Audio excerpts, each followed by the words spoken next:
All right, here we go.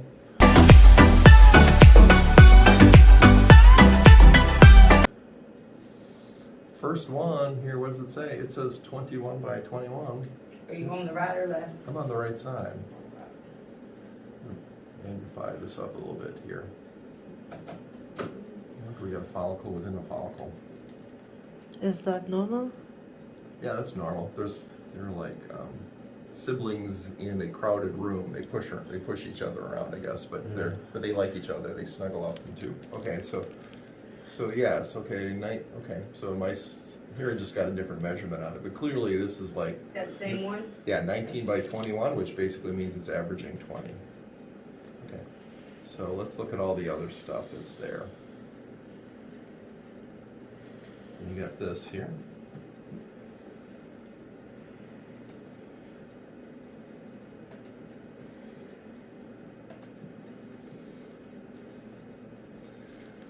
It's like 19 by 15, that's averaging out of 17.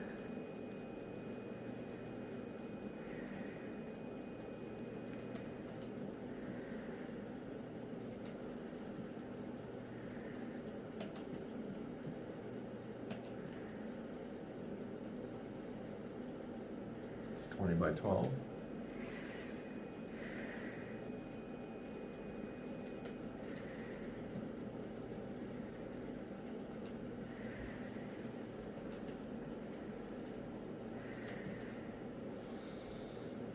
It's 14 by 11. 14 by what? 11.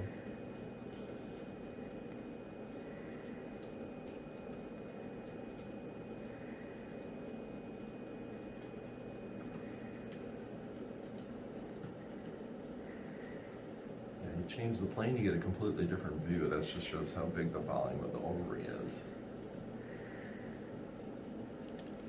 It's like 16 by 14.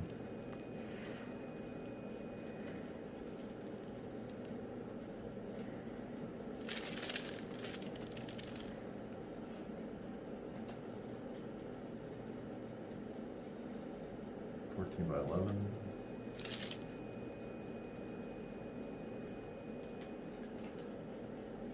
And they're all, you can tell by just how dark they are on the screen. That all means the fluid inside of it is crystal clear. That's what you're looking for. 10, okay. So, and here's the second one that just seems. You went to the left? No, I'm still sitting on her right side. After this one, we're going to the other side, okay? That's like 18 by 16. All right, so now we're crossing over here. Oh. And again, see they're touching each other? Yeah. Ooh. Yeah, that's why you got some discomfort right there. Uh-huh. Okay, the other thing here too is, the other thing I'm looking for, but I don't see it, and that's good, is if when I look back there, if there's a puddle of fluid or there's ascites back there, that means your ovaries are so revved up trying to make eggs that they're making a lot of what's called vascular endothelial growth factor. That is like, that one is 19 by 15. And that's a growth factor that your body sort of puts out to sort of allow blood flow to the ovary. And of course, if your ovary's making this many eggs, it's like it's going like, I need a lot of blood to get the job done. But then what that does is some of the veins on the returns, under the influence of that, sort of weak fluid in there, and sometimes you can make quite the puddle of fluid. That's what ovarian hyperstimulation is. You don't have any right now. That's good. 14 by 11, okay? Because if you see that, then that could be having an influence all over your body, okay? And so I've never seen, okay, well, it's never been reported, okay? But if you see like a gigantic fluid pile in your abdomen, then sometimes their lungs get wet and they have a shortness of breath and stuff like that. And so that's not what's going on, okay? Okay. This is 10 by 7 here.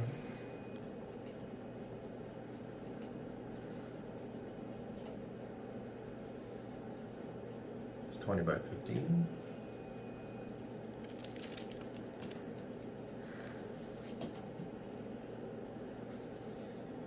12 by 10. Okay, the biggest one there.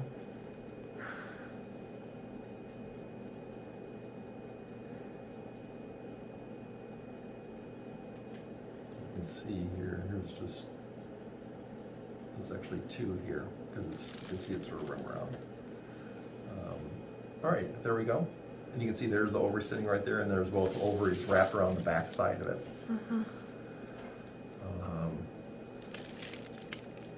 Okay, looks good to go. 3 hours later. Alright guys, so quick update. Today is day what? What? Check you out. 9. Today is day 9 of my IV shots.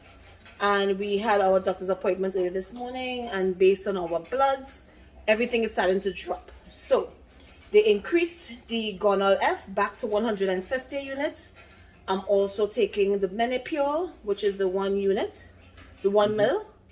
And I'm also taking the Cetrotide because they don't want me to ovulate in the Cetrotide. Make sure everything stays in the ovaries. So, something I was supposed to say. The swelling decreased a tad. However, I was getting like really sharp pains on this side. I was like tingling feeling in these 2 fingers all down this way by my arm, all under my bust area. It was painful, but I'm taking my Tylenol every 4 hours, 4 to 6 hours, because they said that, you know, probably I sprain. No, what they said? So what they said is that since she's retaining a lot of fluid because of all the medicine she's getting, but there's a lot of pressure. So what they're saying is that it very well could just be a nerve is getting pinched. Yeah, and not to mention I had on a bra, and the bra, I slept with it all night, and I think that was part to do with it. It's almost like your husband knows what he's doing. Oh, sorry. I don't know why. Hey.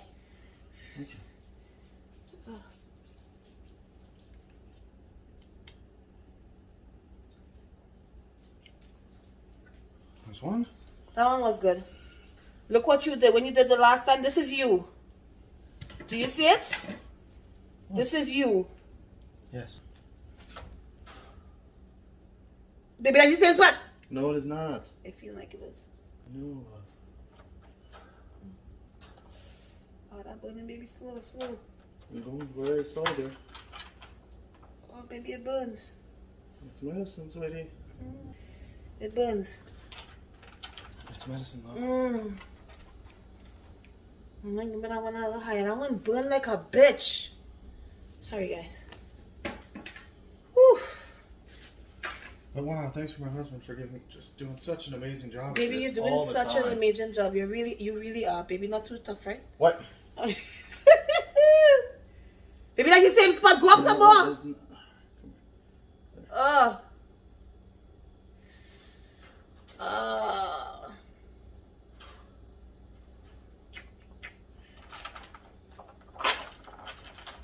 I know, baby. I'm sorry. Woo! Stop pushing. Oh. Stop pushing out. I'm not pushing out, baby. You're tightening your stomach. You just pushed half the medicine out. What? Jesus. I did? Okay, push out medicine. Oop. Well, that's a lot. Wife? You sure that was me? No. No, it's the other woman who I just gave a shot to. That shit hurt. Alright, guys. Thank you for watching. Okay, love you guys. Bye. The next morning. Should be our final cataloging of numbers here before we talk retrieval. Okay. All right. Okay. So here's one ovary. Let's see. This captures it in all its glory right there. All right. So the first thing here, I am starting on the right side. Yes, all those spaces of fluid is follicles. There's a lot of them.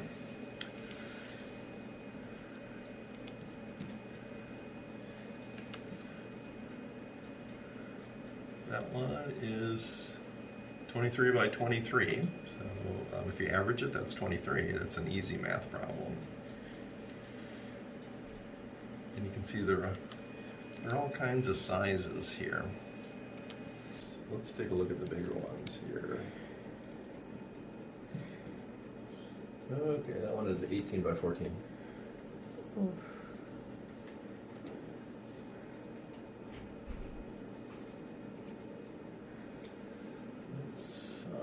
17 by 10.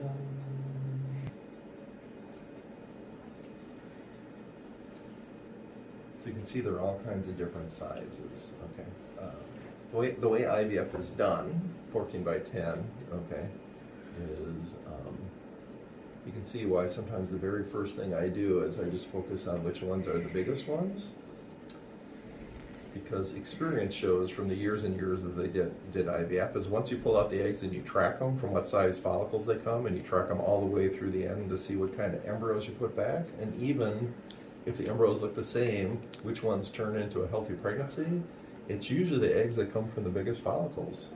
Okay, so this is 18 by 13. So what that means, I guess, when you're sort of taking people through all these shots and things, okay, when people make statements like, oh, we should bring the smaller stuff up, it's like, no, you need to sort of make sure that you think that the lead ones are your best, okay, and then trigger it based on what the lead ones are up to. This is 19 by 13, okay, and you can get eggs and create pregnancies even in follicles that even on the trigger date average 15, okay. Usually if it's less than that, they're going to be immature, okay, but you can see she's got there's a lot of stuff going on here, okay. 14 by 8, so we're not worried that we don't have numbers. This is how I started out with this one up there. Okay, notice real quickly they're touching each other. That doesn't happen very often, does it? I guess so. And she knows it. Okay, so because that's a big volume change. And you see the ball falling behind the uterus. Normally, sometimes they'll fall behind the uterus and the other one can't fit in there, so it pushes the other one up. But here, they're both sort of nuzzled in there. So, okay. Now I'm going to the other side.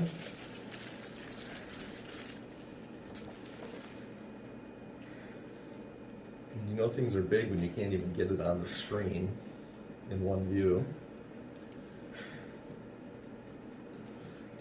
Fortunately, the caliper just tells you what's going on. This one, I don't know, it's 16 by 15. You got this one down here.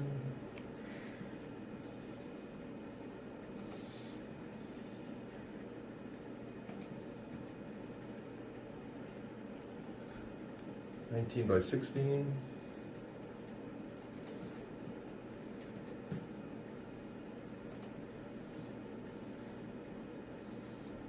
It's like 17 by 12.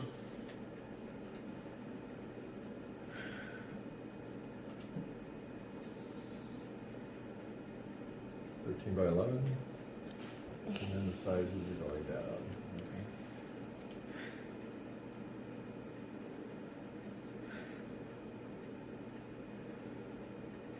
And when you get to the really biggest ones like that, you can see you just keep turning the transducer in different ways.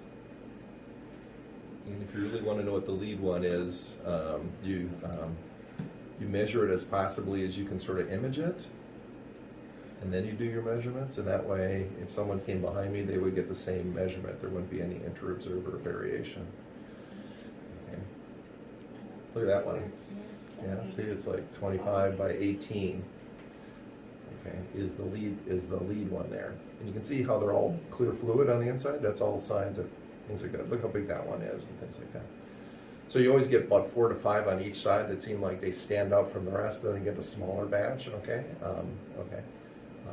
But when you look at both sides, there's plenty of stuff there. Now here's the uterus here. We haven't paid much attention to the uterus before, but here it is. And you can sort of see here that the uterus is muscle, right? It's just like this muscle. And then you see this line here. This is where the sound is leaving the muscle and entering the endometrium. So you get one line here. This line in the middle is where there's a thin air gap between the two pieces of endometrium, so the sound will dance around in there. You get the second line, and this is the line where it enters the myometrium here. So what you're getting is so-called total endometrial thickness, which is about, it's about 8.5, okay, and that's perfect. And when it has these 3 lines like that, that's called one pattern, okay, and that's the way it's supposed to look like if everything is going fine. I used to when I was taught, we call that a pattern, but now they say it's one pattern. Okay. Okay. Which I guess if you either get an A or you're number one, that's always a good thing, right? So, okay. The other thing I look for here too is, see, I'm behind the uterus here. Yes. This is where the posterior cul-de-sac sits here. If there was ascites or early ovarian hyperstimulation going on, there'd be a huge puddle of fluid back here. Not much, because just 30 cc's will make a puddle, but you can see it's pretty dry here. It's like it's like the recirculating mechanism in place, so this ovary is not over-secreting VEGF to do that, so we're in good shape all around. Okay, so that's there. I got all my measurements. A few hours later. Alright guys, so today is day 10 of IVF shots, and there is no more shots to be taken other than the trigger shot today, because we already got our confirmed date. We are going to do our retrieval day the day after tomorrow, so I have to go back in tomorrow for labs just to make sure the trigger shot actually worked, and then we will have it early in the morning. So for the trigger shot, What do you mean have it early in the morning? I'll go tomorrow early in the morning What, for blood work. Oh, I thought it was And then I thought retrieval was Wednesday. yeah, Oh, so you're just I going started for going bloods? for blood. Yeah. Oh, so it's just bloods. Yeah, so the first one of the triggers is, this one is Lupron. Is Lupron? Lupron. And the Lupron is 40 cc's. And this one is Pregnil. And Pregnil we had to take 0.6. 0.6. Maybe it is 0.7, I don't know. 1, 2, 3, 4, 5. This is 7. This is 6. Yeah, the powder. Oh. Okay. You see it? Yeah, here, hold this up.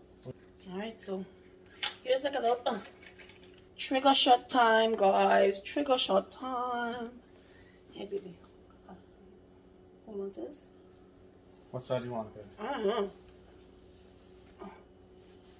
know. I stuck you this side. Yeah, sure, right here. Alright.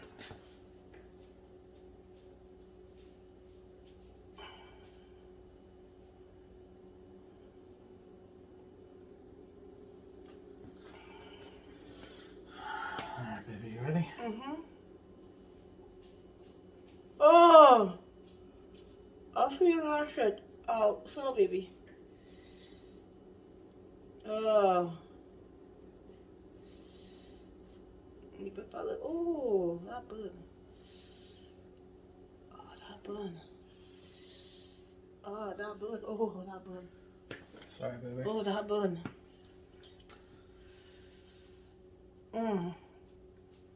Give me the next one here. Here? Yeah, because that should hit. Okay. And there's 40 units. What happened to the lid? We'll find into that. Oh, that one they had burned by. Alright. You ready, baby? Ready? Ah! Oh God, damn thing burn.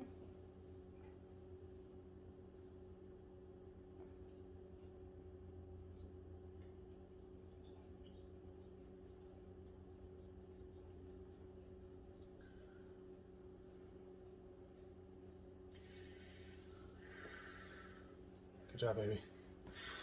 Good job, love. I want to hear that now. That thing burn. Alright, guys.